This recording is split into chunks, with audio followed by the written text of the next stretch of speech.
If you think I'm delusional after this video, you're right, because in today's video I'm gonna be making an itinerary to my dream country. And I've been to this country before. I did not explore it as much because I had limited time, but that is where I would want my travels to start. And so today we're gonna be making an itinerary of our trip to South Africa. And I don't want to plan to go where the famous places where people go, Cape Town, Pretoria, especially Cape Town. I actually want to go to Durban. Yeah, I want to go to Durban. And so I'm gonna be doing a little bit of research. I have done some before, I've watched some videos, and something that stood out for me is this large, is it a water park or aquamarine? I've forgotten what it is, but it mind blew me, and I feel like it's worthy of my daughter's time. I can take my daughter there with me and we're gonna have so much fun. But apart from that, let's make an itinerary. Let's look for where we will stay. Let's look for the flights, which airline we will take when that time comes, and let's look for the activities that we're gonna be doing and for how long we're gonna be staying there. Yes, and roughly the budget. Will I tell you the budget? We're gonna see about that. But yeah, I am planning this trip with nothing to my name. My M-Pesa reads 47 bob. My bank is dormant, it has nothing. In fact, I have zero shillings, but I have internet and I am going to research on this. So I will tell you the progress as the day continues. It's quite early, it's 7 a.m. in the morning. So I'm excited. Let's do this. So I am back and with the results. Can you imagine? I've already planned my trip to Durban. Everything is set. I just need the money to go. Anyway, let me do for you a breakdown of the things I've researched about so that you can just see how serious I am with this trip. The main reason that I decided, apart from Cape Town, Pretoria, Johannesburg, all these other places, I decided to choose Durban. It's because there's one thing that really attracted me to Durban. First, it's what is this place called? Ushaka Marine World. I saw it on videos and I'm like, you know what? I need to go to this place and I need to take my daughter to experience this place. And the other thing, Durban is a coastal, is it a town or a city? So it will just be nice to explore the ocean and just walk on the sandy beaches and everything. Yeah. Okay, with that said, I'm gonna be looking at my laptop because I've made a whole PDF of all the things I researched about.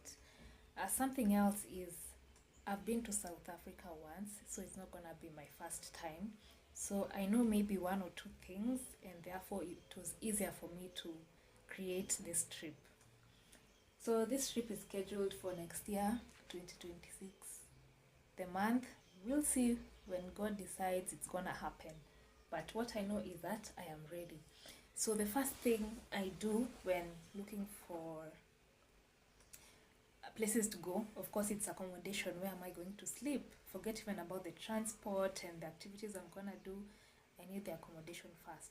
So what I did, I went to booking.com and searched for a couple of accommodation in Durban, and I narrowed down to about like 8. I narrowed down to 8 accommodation places. Most of them are bed and breakfast. I think maybe 1 or 2 is an apartment. And for the number of days I plan to go there, my budget is between 40 to 50k. And thank God that I realized actually I expected it to be more, but for the number of days I plan to go, and especially not alone, for the whole family of 3, I felt like 40 to 50 is quite a deal, it's a good deal. So I narrowed down to about 8, and why I have this 8 is because when the time comes to travel, that's when I'm now gonna check which one am I sticking to, because you may find that if I just choose one, when the day of traveling comes, I may find that that one accommodation, it's not available, it's fully booked, so it will make me start looking again and researching again. But since I have 8, I think that's good enough. And what I did, I saved the 8 together with the location where it is and the price. I think I'm gonna show you. I'm gonna put it on the screen, just kidogo you can view.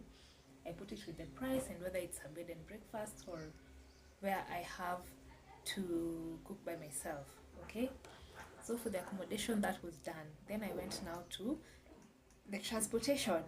So I decided to check on the flights from Nairobi to Durban. And this is not like a luxury travel. This is being a traveler, not a tourist, you get. So I was checking at the cheapest flights, and the cheapest flights I got, they were rounding up to around to 60,000 Kenya shillings maximum. And I'm like, that is a lot. For 3 people, that is a lot. And then something else is the layover are very long. So South Africa, I can get there in 4 hours or even 8 hours if I'm doing layover in other places.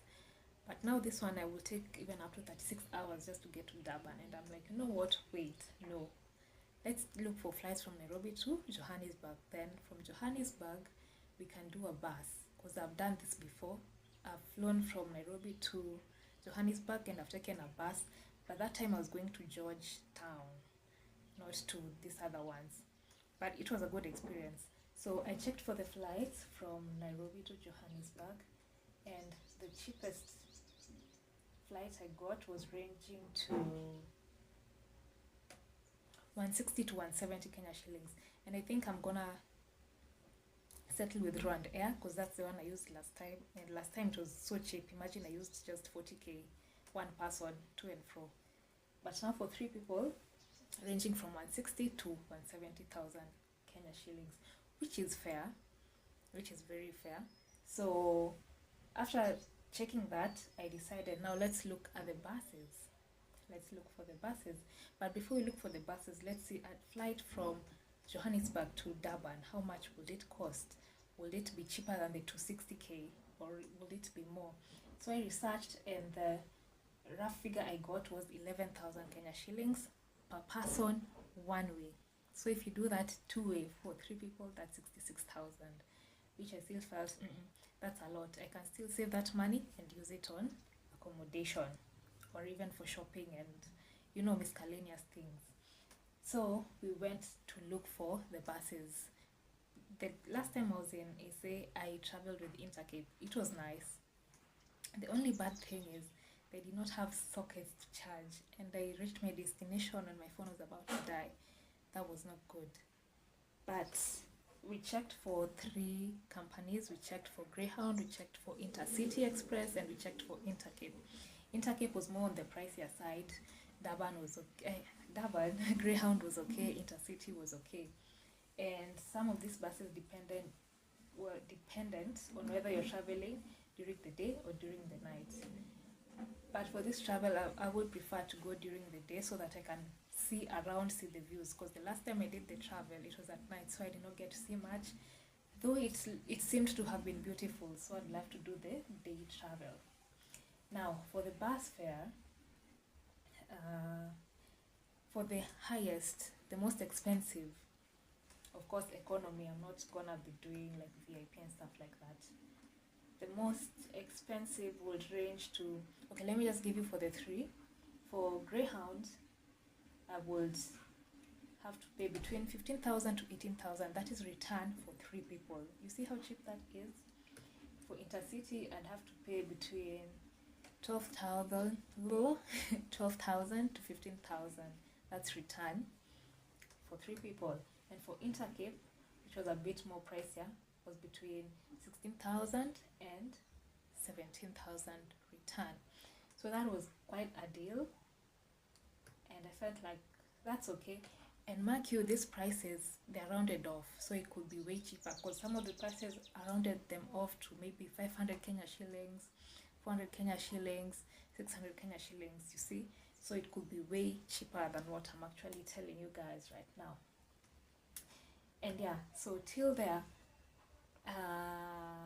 when I got to the buses, I was like, since I'll be having a child and I don't want them getting extremely tired, when I fly to Nairobi to Johannesburg, I'll have to sleep in Johannesburg, rest, so that the next day we can travel to Durban. If it was just us adults, I would do it the same day, but it gives me a chance to explore Johannesburg a little bit. So I decided to go back and check out some accommodation for Johannesburg for a night. That is after flying in before going to Durban, and also another night before we board back to Nairobi. So I checked on them and I landed on around 4 accommodations that I will get to pick from when the time comes.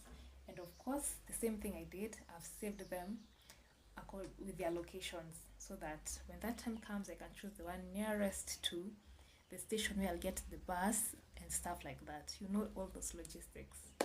Sharp. With that done, so what I figured is, if I flew from Nairobi to Durban, 3 of us, that would be to 60,000 Kenya shillings. But now we are flying from Nairobi to Johannesburg with a max of 170k Kenya shillings, and then transport from Johannesburg to Durban will be roughly, let's take the most expensive, 20,000. So 170 plus 20, that's 190,000 Kenya shillings. In fact, let's just round it off and say 200,000 Kenya shillings. Then let's say our accommodation, a maximum is 50k for the number of nights I'm gonna be there, which I won't share. 50k, that brings us to 250,000 Kenya shillings, which is way cheaper because this has covered transport and accommodation and some bit of change, you know, because I know the flight prices will change but won't go beyond the ones I have seen right now, because I'm not traveling during peak season. I'll travel during low peak season. Now you see that to 60k has covered accommodation, transport, and some money you can do shopping kidogo.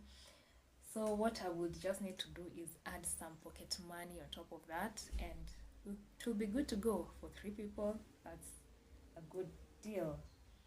And now with that, we have the activities, and of course the Ushaka Marine World will be on top of the list because that is what is taking me to Durban. And I may not mention all the activities I'm gonna do because I'd also love to be spontaneous, yeah.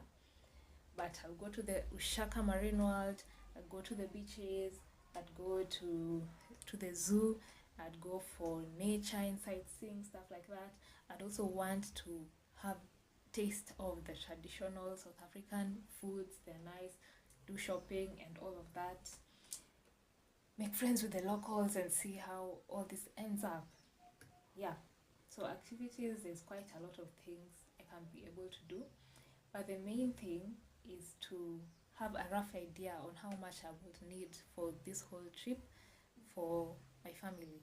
And after doing this project, I felt, you know what, I was so excited doing it, like even just sharing with you, I feel excited, I feel like I'm gonna go very soon, you know.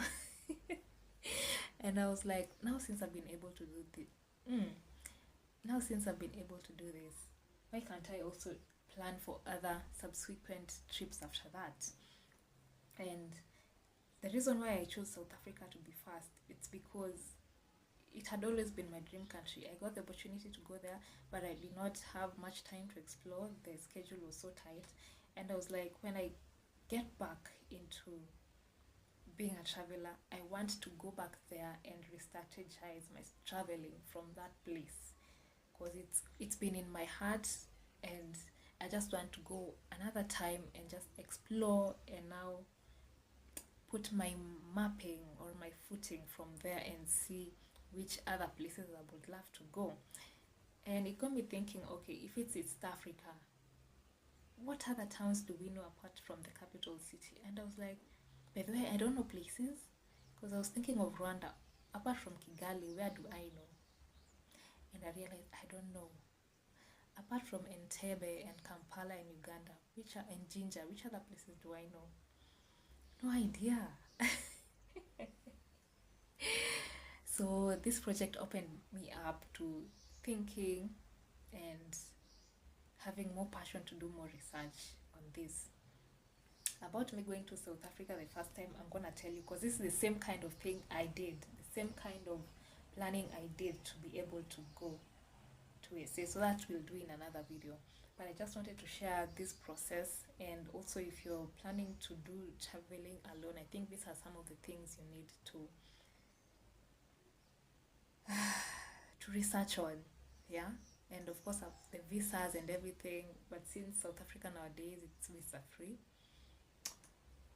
yeah, makes things easier. You just need the money. So that is it for this video. I just wanted to show you my planning, and maybe I can do for other places. I'm still not sure where, but when we figure that out, I'm gonna do the same thing and share with you. Yeah. And when I say a family of 3, it's 2 adults and 1 child. So a bit hectic, but if you plan well, it's gonna just work out well. Yeah, so I'm gonna stop this video here. I hope you learned something and I hope you enjoyed it. And with that said, I'm gonna see you on the next video. Let me continue planning my things here with no money in my bank account. But I know that God is gonna open a way for everything to turn out right. Alright, see you on the next video.